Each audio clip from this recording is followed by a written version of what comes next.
everybody. Today I wanted to talk a little bit about the trip I made from Orange County out to Dallas in February of this year for what we called Eric Fest.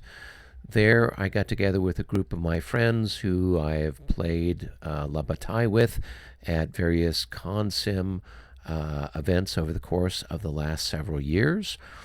On the French side, we had John, Tom, and Albert playing Murat, Napoleon, and Ney, respectively. And on the Prussian side, we had Michael, myself, and Paul playing Hohenlohe, Brunswick, and Kalkruth.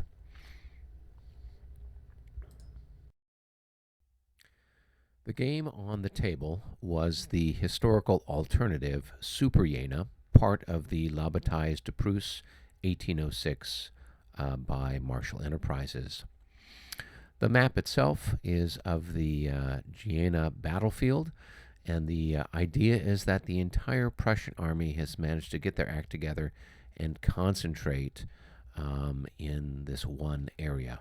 Of course, that means the French are also concentrating there for a massive or super Jena battle. Now let's take a look at the Prussian setup.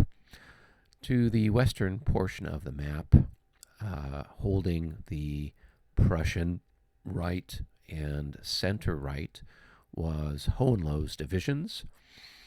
Holding the Prussian left and center left was Brunswick and his divisions.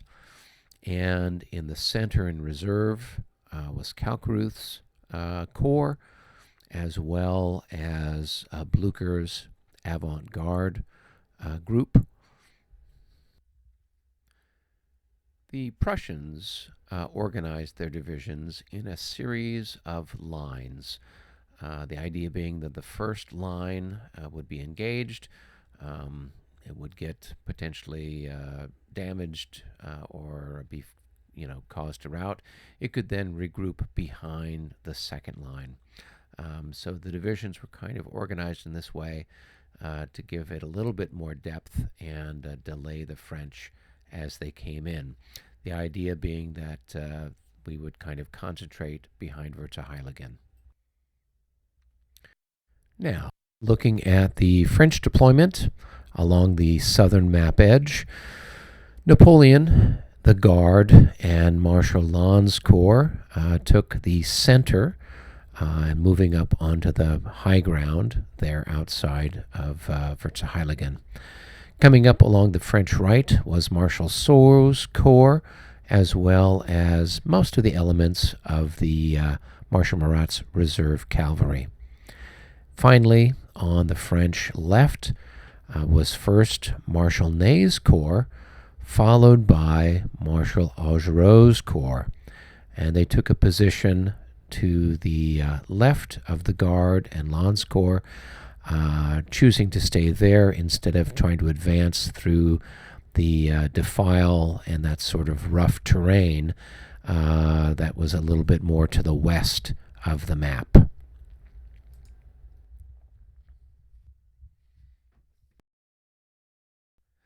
For the first 5 turns, the battlefield is shrouded in fog, causing delays in movement and limiting the range of artillery.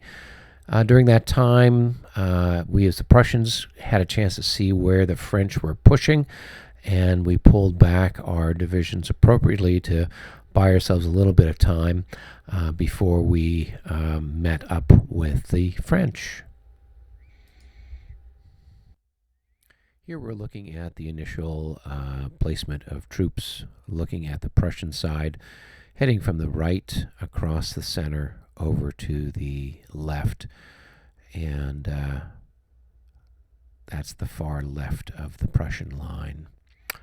And here's kind of an overview of the center around Krippendorf and Lützow-Roden. Now here is the French coming in on the road from Jena. And there, of course, is Napoleon under the big blue dreidel, as well as the various troops. There's the French right wing, and there's another image of Napoleon, and it looks like Soult's group. And here's a bigger picture after we've done some movement. And the Prussian reserve is heading towards Verzeheiligen. And here we've got a look at the French. This is, I think, the 9:40 turn after the fog is lifted. The French are starting to move in, getting closer to some of the Prussians. There's, of course, Napoleon in the center of the action. And there's Ney's division, first division of his corps. And there's actually some of Saux's corps there. And then out here on the French right is Lannes' 5th Corps and Murat and elements of the reserve heavy cavalry there. Now here we're looking at the Prussian right, and we're redeploying Hohenlohe's division from that area to the west towards the center of the map. And there's one of the Saxon divisions kind of holding that center of the line. There's Blucher's avant-garde and elements of Brunswick's divisions out on the Prussian left. And one little division out there kind of guarding for Davout. And of course Kalkruth's reserve there in the center around Verzeheiligen. Here at the end of the 10:20 turn, there's been some exciting developments. On the Prussian left, the French have managed to kind of get between two of the divisions, and it's kind of hard for them to support each other at this point. So it looks like Lannes' forces are forcing their way through that. In the center, the reserve has reached Verzeheiligen and is getting ready to deploy. And then, really importantly, here in this element of the right center, a brilliant and impetuous Prussian cavalry charge had led to the capture of Marshal Ney. And as a result, it disrupted that entire corps and throwing many of the units out of command, causing the French to have to send a divisional leader to replace him, and basically slowing down the attack in this sector for probably about the equivalent of 2 hours. So that Saxon division holds out for a long time, longer than it would have been otherwise.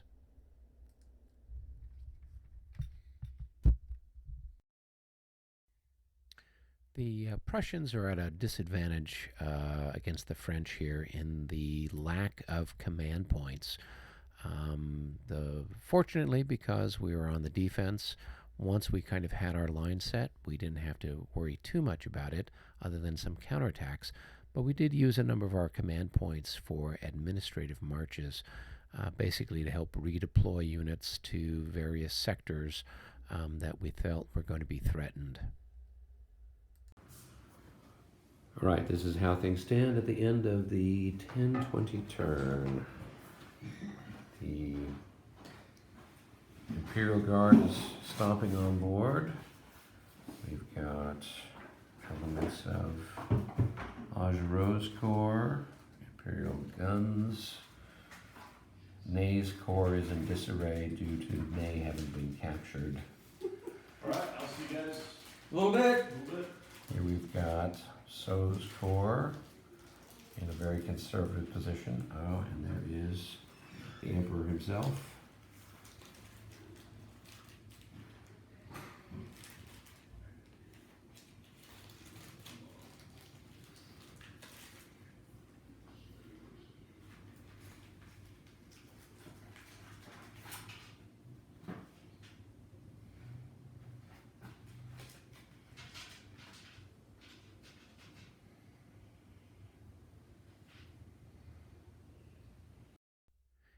The situation at the end of the 11:20 turn was that the Prussian left was under a lot of pressure.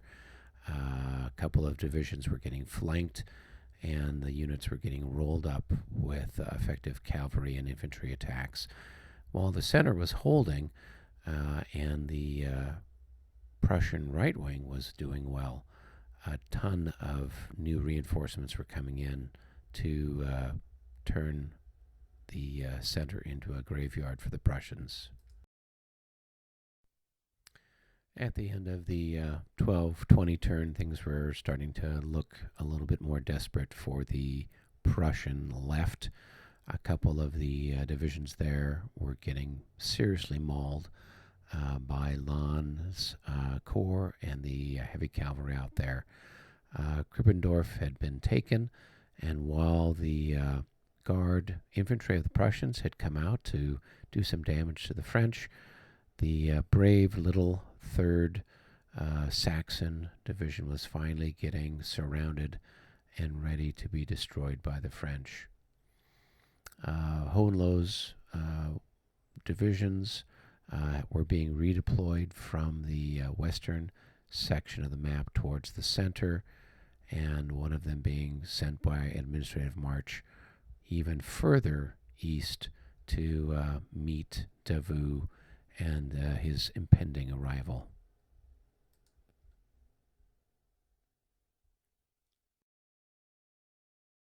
It is the end of the 12:20 turn. Prussians are redirecting some stuff. The French corps is engaged here north of Lutzeroden. The Saxon 3rd Division is crumbled under the weight of way too many charges. Part of the reserve has also routed as a result of all those nasty charges. Here we've got Napoleon, his guard, all of their general unpleasantness right there. Yeah, it's weird, really. Not a big fan. Here we've got 5th Corps Between that and Wisdom Teeth, I can pushing hard on what's left of Brunswick's 4th Division. Yeah. We've gone through the Wisdom Tooth thing. Here's Brunswick's 2nd Division getting pressed hard by tons of artillery, lots of heavy cavalry. Over here, a 3rd Division is turned to face How did you do that, Tom? the juggernaut that is Marshal Davout's corps. Crumbled most of the Saxons that were in front of us. All right, Well, it's is it the minus what? 18? end of the 12:40 turn. Starting he's 1 got not o'clock. only the route, Davout is coming up. Half dead. but I mean, he's not even. One corps I don't even have division to here check. hold He's them been off. like 16, 20. Yeah, right. It doesn't matter what Yeah. it's really. Well, the truth is, it's not like you're going to bring him back up into the line, other than countering against your corps' morale. But I don't know if you've come anywhere close to getting into that kind of trouble. Okay, I don't remember the 6s. that guy had moved to catch up, and so now he's What? completely yeah, lost.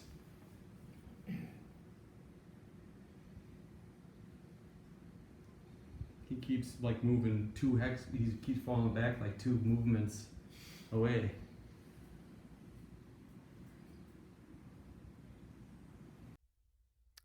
Our 3 days of intensive gaming were coming to an end, and we were going to call the game at the end of the 1 o'clock turn. That led us all to launch an incredible number of charges, all up and down the line. Basically, anything that hadn't been engaged was thrown into the battle in one last desperate throw of the dice for the French and the Prussians. When we called the game at 1 o'clock, this was the situation, with Davout within striking distance of the Prussian left flank. There wasn't much over there. A couple of the Brunswick's divisions had gone on to levels 2 and 3. In the center, the Reserve Corps and Guard were holding. but there was just too much pressure from the French. One of Hohenlohe's divisions had completely collapsed, and the others were being redeployed. Lots of stuff was routed, never to return. The game was called for the French. It was pretty obvious that they were going to be able to capture most of the geographic locations that were important and more or less smash up any of the other Prussian divisions that stayed on the field. Doing a tabulation at the end, the French had suffered 253 increments lost. The 4th Corps had suffered the most losses, followed closely thereafter by the 5th Corps. On the Prussian side, 340 increments were lost. Brunswick's 2nd and 4th divisions were wrecked, and Hohenlohe's 3rd Saxon division had suffered 66% losses. But they'd held the line for hours and hours and hours, so they won the MVP award.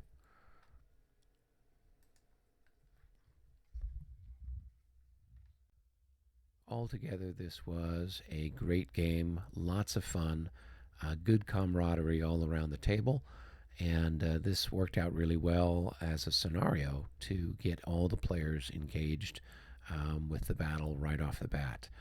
So if you don't have this publication, I would encourage you to look into getting a copy. It's got some really challenging scenarios for both the Prussians and the French. And until my next video, I hope everyone is well. Please like and subscribe and tell your friends about my channel so we can get even more stuff going on. Thanks, and take care.